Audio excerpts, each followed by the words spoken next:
ลงจอดไปซื้อเลขกันเท่านี่ก่อน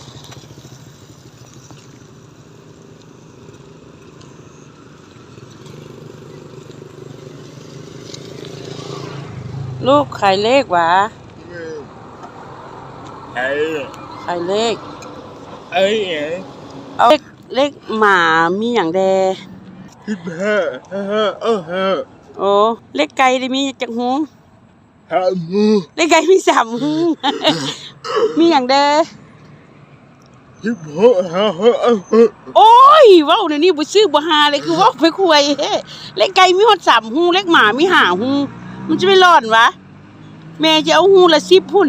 มันหลายโพดแม่บ่เอามีเลขงัวบ่ซั่นน่ะบ่มีเลขเขียดมีบ่เลขเขียดก็บ่มีไอ้ตึมลูกบ่ได้ขายวะเอาแล้ววันนี้ลูกบ่ได้ขายแล้วแม่ไปซื้อใส่ลูกเอาซั่นละขอบใจคันบ่มีแล้วแม่ก็บ่ซื้อเลยเด้อว่าจะมาอุดหนุนซอยเหลือคนพิการเห็นคนพิการนั่งขายเลขขอบใจเด้อมื้อหน้าข้อยสิซื้อน้ำไม้ไปฝันไม้ก่อน